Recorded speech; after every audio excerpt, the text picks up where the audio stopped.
Let us start with the invocation.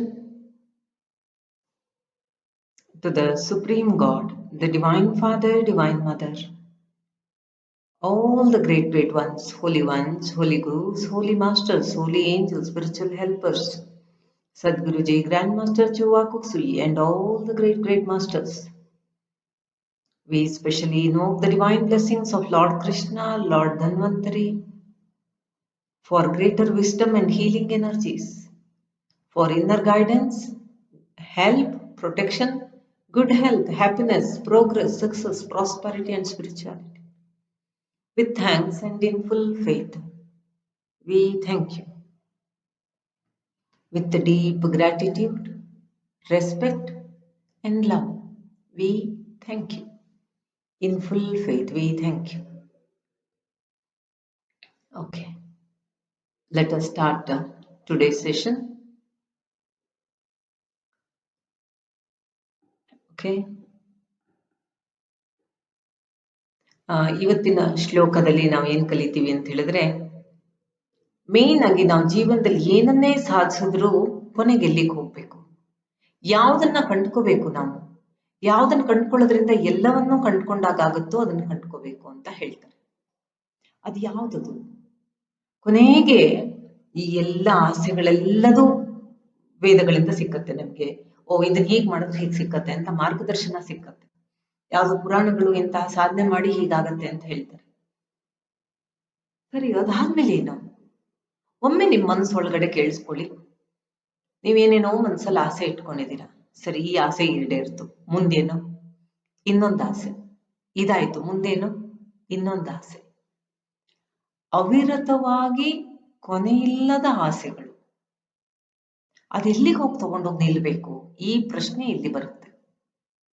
ಈ ಪ್ರಶ್ನೆ ಏನನ್ನ ಹೇಳುತ್ತೆ? ನಿಮ್ಮೊಳಗಡೆ ಒಂದು ಕ್ಷಣ ಕಣ್ಣು ಮುಚ್ಚಿ ಕೇಳಿ. ಏನು ಸಿಕ್ಕೋದ್ರಿಂದ ನಿಮ್ಗೆಲ್ಲ ಸಂತೃಪ್ತಿ ಸಿಕ್ಕತ್ತೆ? ಏನು ಸಿಕ್ಕೋದ್ರಿಂದ ಎಲ್ಲ ಸಮಾಧಾನ ಆಗುತ್ತೆ? ಹೌದಪ್ಪ, ನನಗೆ ಬೇಕಾಗಿದ್ದು ಸಿಕ್ಕಿದೆ ಅಂತ ಯಾವಾಗ ಅನ್ಸುತ್ತೆ? ಯೋಚನೆ ಮಾಡಿ. ಈಗ ನಮ್ಮ ಜೀವನದಲ್ಲಿ ಏನೇನು ಇದೆಯೋ ಕೆಲವು ವರ್ಷಗಳ ಹಿಂದೆ ಇರಲಿಲ್ಲ. ಆಗ ನಾವು ಖುಷಿಯಾಗಿದ್ವಾ? ನಾವು ಬೇಕಾಗಿದ್ದೆಲ್ಲ ಪಡ್ಕೊಂಡ್ವಿ. ಕೆಲವ್ರು ಒಳ್ಳೆದು ಸಿಕ್ಕಿದೆ, ಕೆಲವು ಕಷ್ಟನೂ ಸಿಕ್ಕಿದೆ. ಕಷ್ಟ ಸುಖ ಎರಡೂ ಬರುತ್ತೆ. ಒಮ್ಮೆ ಒಂದು ಕ್ಲಾಸಲ್ಲಿ ಕೇಳ್ತಾ ಇದ್ದೆ, ನಾವು ಧ್ಯಾನ ಹೇಳ್ಬೇಕಾದ್ರೆ ಹೇಳ್ತೀವಿ, ಸಂತೋಷದ ಘಟನೆ ನೆನಪು ಮಾಡ್ಕೊಳ್ಳಿ ಅಂತ. ಒಬ್ಬ ತಾಯಿ ಹೇಳಿದ್ರು, ಅಮ್ಮ ನನಗೆ ಸಂತೋಷದ ಘಟನೆನೇ ಇಲ್ಲಮ್ಮ ಅಂತ. ಹೌದಾ? ಕೆಲವ್ರಿಗೆ ಹಾಗನ್ಸತ್ತೆ. ನಮ್ಮ ಜೀವನದಲ್ಲಿ ಏನೂ ಸಂತೋಷ ಪಟ್ಟಿಲ್ಲ, ಒಂದಾದ್ಮೇಲೆ ಒಂದು ಕಷ್ಟಗಳ ಪರಂಪರೆನೇ ಇದೆ ನನಗೇನು ಜೀವನದಲ್ಲಿ ಬರೀ ಕಷ್ಟಗಳನ್ನು ನಿರ್ವಹಣೆ ಮಾಡೋದೇ ಆಗೋಗ್ಬಿಟ್ಟಿದೆ ಅಂತ ತುಂಬಾ ಜನ ಹೇಳ್ಕೊಳ್ತಾರೆ. ಹಾಗೆ ಸರಿ, ಆಕೆ ಅದಕ್ಕೆ ಸ್ವಲ್ಪ ಹೊತ್ತು ಮೊದಲೇ ಹೇಳಿದ್ದು. ಆಕೆ 3 ಜನ ಮಕ್ಕಳು. ಕೇಳ್ದೆ, ಅಮ್ಮ ನಿಮಗೆ ಮೊದಲನೇ ಮಗು ಆಯ್ತಲ್ಲ, ಆ ಮಗುನ್ ಸ್ಪರ್ಶ ಮಾಡಿದ್ರಲ್ಲ, ಆಗ ನಿಮ್ಗೆ ಹೇಗನ್ನಿಸ್ತು? ಮೇಡಮ್ ಆವಾಗ ಚೆನ್ನಾಗಿತ್ತು, ಇವಾಗ ಮಗ ಮಾತು ಕೇಳಲ್ವಲ್ಲ ಅದಕ್ಕೆ ಇಷ್ಟ ಆಗಲ್ಲ. Immediate statement. ಅದು ಸಿಕ್ಕದಾಗ ಚೆನ್ನಾಗಿತ್ತು. ತುಂಬಾ ಜನ ಕಂಪ್ಲೇಂಟ್ಸು, ಅಯ್ಯೋ ಕಾರ್ ಮೇಂಟೈನ್ ಮಾಡೋಕೆ ಆಗಲ್ಲ, ಕಷ್ಟ. ಕಾರ್ ಇರೋದ್ರಿಂದ ತಾನೇ ನಿಮಗ್ ಕಷ್ಟ. ಅಯ್ಯೋ ನನ್ನ ಮಕ್ಳು ಮಾತು ಕೇಳೋದಿಲ್ಲ, ಮಕ್ಳಿರೋದ್ರಿಂದ ತಾನೇ ಕಷ್ಟ. ನಮಗ್ ಕೊಟ್ಟಿರೋ ಎಲ್ಲವೂ ಕೂಡ ಕಷ್ಟ ಅಂತ ಅಂದ್ಕೊಳ್ಳೋದಾದ್ರೆ ಜೀವನದಲ್ಲಿ ಸುಖ ಅನ್ನೋದು ಯಾವ್ದ್ರಲ್ಲಿದೆ? ಸಂತೃಪ್ತಿ ಅನ್ನೋದು ಯಾವ್ದ್ರಲ್ಲಿದೆ? ಇವತ್ತು ನಾವು ಜೀವನದಲ್ಲಿ ನೋಡುವ ಎಲ್ಲವೂ ಕೂಡ ನಮ್ಮ ಅನುಕೂಲದಿಂದಾಗಿ ಬಂದ ಕಷ್ಟಗಳು. ನಮಗ್ ಬುದ್ಧಿವಂತಿಕೆ ಇರೋದ್ರಿಂದ ತಾನೇ ಇನ್ನೊಬ್ರು ಏನ್ ವಿಚಾರ ಮಾಡ್ತಾರೆ ಅಂತ ಅರ್ಥ ಆಗತ್ತೆ. ಬುದ್ಧಿವಂತಿಕೆನೇ ಇಲ್ಲದೆ ಇದ್ರೆ, ನಾವು ಮೆಂಟಲಿ ರಿಟಾರ್ಡೆಡ್ ಆಗಿದ್ದಿದ್ರೆ, ಯೋಚನೆ ಮಾಡಿ. ನಮ್ಮ ಅನುಕೂಲಗಳನ್ನೆಲ್ಲ, ನನ್ನ ಎಲ್ಲಾ ಜೀವನದ ಅನುಕೂಲಗಳನ್ನ ಕಣ್ಣಲ್ಲಿ ಕಾಣುತ್ತೆ, ಅದಕ್ಕೆ ನಂಗೆ ಕಷ್ಟ. ಕಿವಿಯಲ್ಲಿ ಕೇಳುತ್ತೆ, ಅದಕ್ಕೆ ಕಷ್ಟ. ಕಿವಿಯಲ್ಲಿ ಕೇಳುತ್ತಪ್ಪ, ಯಾರೋ ಒಳ್ಳೇದು ಹೇಳಿದ್ದು ಕೇಳುತ್ತೆ, ಕೆಟ್ಟದ್ದು ಹೇಳಿದ್ದು ಕೇಳುತ್ತೆ. ಕಿವಿದೇ ತಪ್ಪ ಹಾಗಾದ್ರೆ? ಇದಕ್ಕೆ ಉತ್ತರ ಹೇಳ್ತಾ ಇರೋದು ಕೃಷ್ಣ ಹೇಗೆ ಅಂತಂದ್ರೆ, ಈ ಎಲ್ಲಾ ಏನೇ ನೀವು ಅನುಕೂಲಗಳನ್ನ, ಇದನ್ನೆಲ್ಲ ದೋಷ ನಿವಾರಣೆ ಮಾಡೋದು ನಿಮ್ಗೊಬ್ರು ಅಸ್ಟ್ರಾಲಜರ್ ಹೇಳ್ತಾರೆ, ಇನ್ನೊಬ್ರು ಹೇಳ್ತಾರೆ. ಯಾರೇನೇ ಹೇಳಿದ್ರು ಕೊನೆಗೆ ಯಾವ್ದು ಅರ್ಥ ಆಗ್ಬೇಕು? ಆತ್ಮ ಸಾಕ್ಷಾತ್ಕಾರ ಆಗಬೇಕು.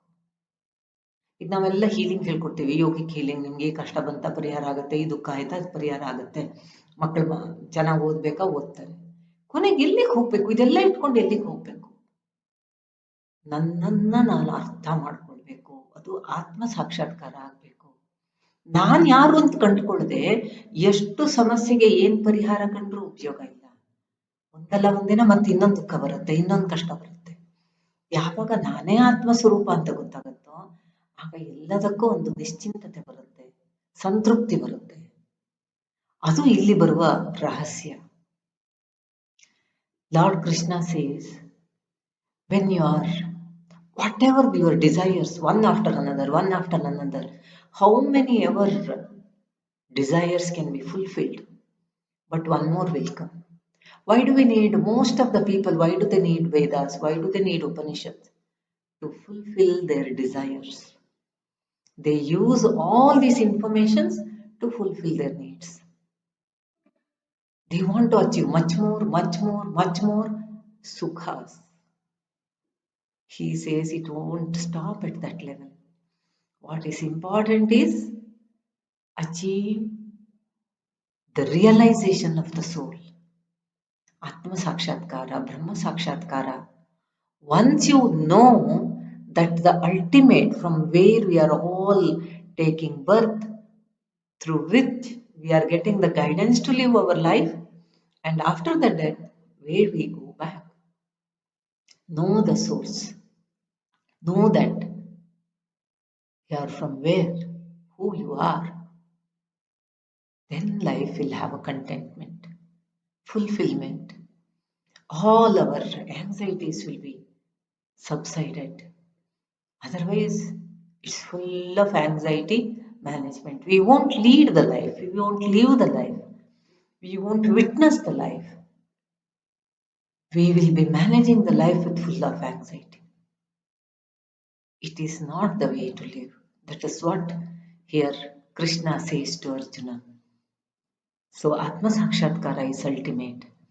Even at Unnati, we periodically insist. You learn everything. Okay. Master says, learn healing, your health is better, your family health is better, it will be taken care.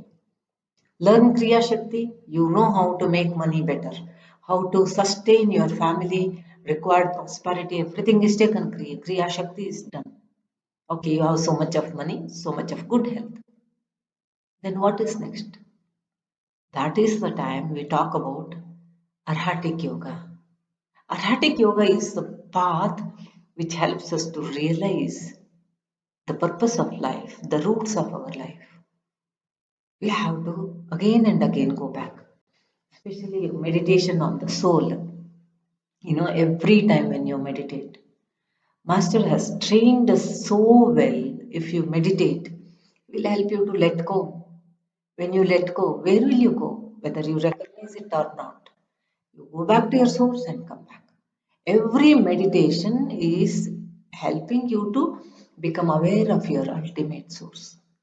Many healers, many practitioners, meditational practitioners, they know where they are going and coming back. Some of them is in the process of knowing where they are going. Some of them yet to realize. During meditation, people go somewhere. Where will they go? Are they sleeping? That's what their questions are. Even during sleep, we go somewhere and come back, but how many of us really know that where we went and came back? No idea. That is why in another shloka of Bhagavad Gita it says, ಯಾವುದರಲ್ಲಿ so Yanisha, where you don't even know, when everybody is sleeping, the yogi is awake. It means the yogi is aware of that inner world. It means even during sleep, they are internally awake. Consciously they go and come back. That is the essence. That must be our approach. So today's purpose is to realize what is that we need to ask for. What is that we should depend on? If God comes back and ask us, what would you like to have? What is that we should ask for? ನಿಮ್ಮೊಳಗೆ ಪ್ರಶ್ನೆ ಮಾಡ್ಕೊಳ್ಳಿ. ಅಕಸ್ಮಾತ್ ಇವತ್ತು ಕೃಷ್ಣ ಬಂದು ನಿಮ್ಮ ಎದುರು ನಿಂತ್ಕೊಂಡು ಏನ್ ಬೇಕು ಅಂತ ಕೇಳಿದ್ರೆ ಏನ್ ಕೇಳ್ತೀರಾ? ಅರ್ಜುನ ದುರ್ಯೋಧನನ ಕಥೆಯಲ್ಲಿ ಬರುವುದದೇ. ನಿನಗೆ ಅಕ್ಷೋಹಿಣಿ ಸೇನೆ ಬೇಕೋ? ನಾನ್ ಬೇಕು. ನಾನು ಅನ್ನೋದು ಆತ್ಮ ಸಾಕ್ಷಾತ್ಕಾರ, ನಾನು ಅನ್ನೋದು ಜ್ಞಾನ, ನಾನು ಅನ್ನೋದು ಬರೀ ಕೃಷ್ಣ ಅಲ್ಲ. ಅಲ್ಲಿ ಆ ದಿನ ಕೃಷ್ಣ ಕೊಟ್ಟಿರುವ ಪ್ರಾಮಿಸ್ ಅನ್ನ ಅವನು ಯುದ್ಧಾಂಗಣದಲ್ಲಿ ನಿಂತು ಪೂರೈಸ್ತಾ ಇದ್ದಾನೆ. ಅಂತಹ ಒಂದು ಅದ್ಭುತವಾದ ಸನ್ನಿವೇಶ ಅಲ್ಲಿ ನಿರ್ಮಾಣ ಆಗಿತ್ತು. ನಿಂಗೇನ್ ಬೇಕು? ಭಗವಂತ ಬಂದು ಕೇಳ್ದ ಅಂತ ಇಟ್ಕೊಳ್ಳಿ, ನಿನಗೇನಪ್ಪ ಕೊಡ್ಲಿ? ಒಂದೊಂದೇ ಆದ್ಮೇಲೆ ವರಗಳನ್ನ ಕೊಡ್ತಾ ಹೋಗ್ಲ? ಎಷ್ಟು ಅಂತ ಕೇಳ್ತೀಯ, ಎಷ್ಟು ಅಂತ ತಗೊಳ್ತೀಯ? ದುರ್ಯೋಧನನ ಕಥೆಯಲ್ಲಿ ಬರೋದು ಅದೇ. ಗೊತ್ತಿಲ್ಲದೆ ಇದ್ದವರಿಗಾಗಿ ಹೇಳ್ತೀನಿ ಕಥೆನ. ಕೃಷ್ಣ ಮಲಗಿರ್ತಾನೆ. ಅರ್ಜುನ ಕೃಷ್ಣನಲ್ಲಿ ಸಹಾಯ ಕೇಳಕ್ಕೆ ಹೋಗ್ತಾನೆ. ಅಫಿಷಿಯಲ್ ಇನ್ವಿಟೇಷನ್, ಯುದ್ಧ ಆಗ್ತಾ ಇದೆಯಪ್ಪ, ಬಾ ನಮ್ ಜೊತೆಲಿರು ಅಂತ ಕರೆಯಕ್ ಹೋಗ್ತಾನೆ ಪಾಂಡವರ ಪರವಾಗಿ. ಕೃಷ್ಣ ನಿದ್ದೆ ಮಾಡ್ತಾ ಇರ್ತಾನೆ. ಅವನು ವೇಟ್ ಮಾಡ್ತಾನೆ. ಸ್ವಲ್ಪ ಹೊತ್ತಾದ್ಮೇಲೆ ದುರ್ಯೋಧನ ಬರ್ತಾನೆ. ಆಲ್ರೆಡಿ ಅರ್ಜುನ ಬಂದ್ಬಿಟ್ಟಿದಾನಲ್ಲಪ್ಪ, ಎಲ್ಲಿ ಕುತ್ಕೊಳ್ಳೋದು? ಅವನ ಕೇಳ್ಬಿಟ್ರೆ ಅಂತ ಇಬ್ರು ವೇಟ್ ಮಾಡ್ತಾರೆ. ಕೃಷ್ಣ ಕಣ್ಬಿಟ್ಟಾಗ ಕೇಳ್ತಾನೆ. ಮೊದಲೇ ದುರ್ಯೋಧನನಿಗೆ ಅವಕಾಶ ಸಿಕ್ಕತ್ತೆ. ಏನ್ ಬೇಕು ನಿನ್ಗೆ? ಮೊದಲನೇದಾಗಿ ಅವನಿಗೆ ಕಾಲ ಹತ್ರ ಕುತ್ಕೋಬೇಕು ಅನ್ನೋದು ಕೋಪ ಬರುತ್ತೆ. ಕಣ್ಬಿಟ್ಟ ಕಾಣ್ತಾನಲ್ಲ, ಏನ್ ಬೇಕು? 2 ವಿಭಾಗ ಇದೆ ನಿನಗೆ. ಆಗ ನನಗೆ ನೀನೇ ಬೇಕಪ್ಪ, ನಿನ್ನ ಅಕ್ಷೋಹಿಣಿ ಸೇನೆ ಬೇಡ. ಅದು ದುರ್ಯೋಧನನಿಗೆ ಎಷ್ಟು ಸಂತೋಷ ಆಗತ್ತೆ ಅರ್ಜುನ ಕೇಳಿದಾಗ.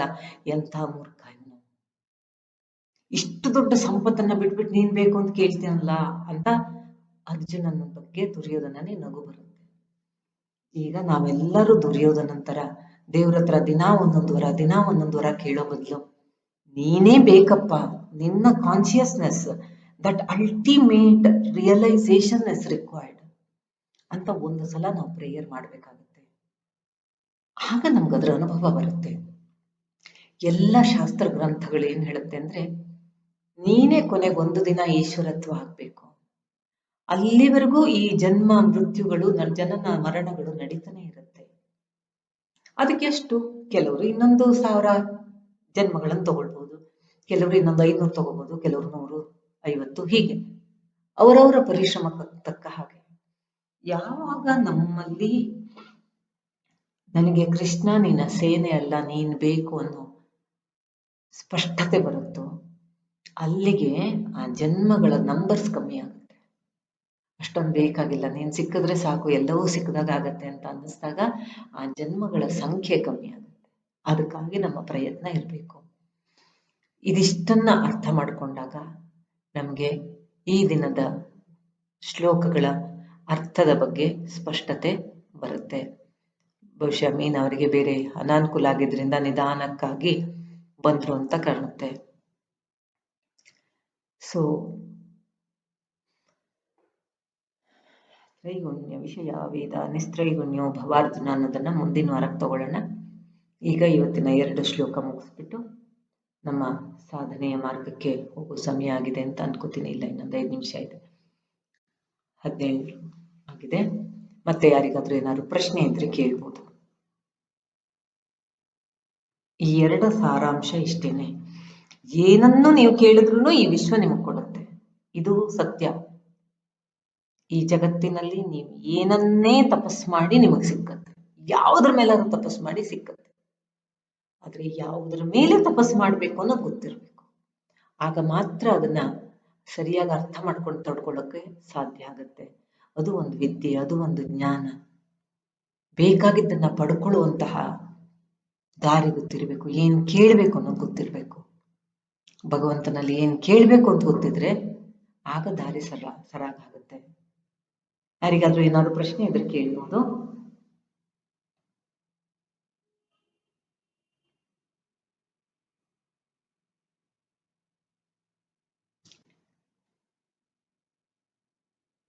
ಮುಂದಿನ ವಾರ ಬರ್ಬೇಕಾದಾಗ ಗುಣತ್ರಯ ವಿಭಾಗ ಅಂತ ಇದೆ. ಅದನ್ನ ಸ್ವಲ್ಪ ಓದ್ಕೊಂಡ್ ಬರ್ತೀರಾ. ನಾನು ಯಾವ ಚಾಪ್ಟರ್ ಅಂತ ಹೇಳಲ್ಲ, ಯಾವ ಶ್ಲೋಕ ಅಂತ ಹೇಳಲ್ಲ, ಅದರ ಟ್ರಾನ್ಸ್ಲೇಷನ್ ಓದ್ಕೊಂಡು ಬನ್ನಿ. So next 2 days you have a time. Please read Gunatraya Vibhaga. Just try to understand, because when we talk about Gunatraya, you'll understand what it means. Okay. Then if there is no questions, then we will proceed with the great invocation. Why again and again we talk about the great invocation every day? When whatever we give, we have to do it with sincerity, dedication. Lot of energy is required for healing the earth, healing all your known people. It is, the pandemic is spreading like anything. Lot of our known contacts, some of the practitioners of this regular meditation also got infected and recovered quite well, quite fast. That is the beauty, some karmas we cannot prevent, but we can overcome much more faster, better, and quickly, safely, smoothly, with appropriate lessons. Okay, then if there is no questions, then we will proceed with the great invocation. Namaste.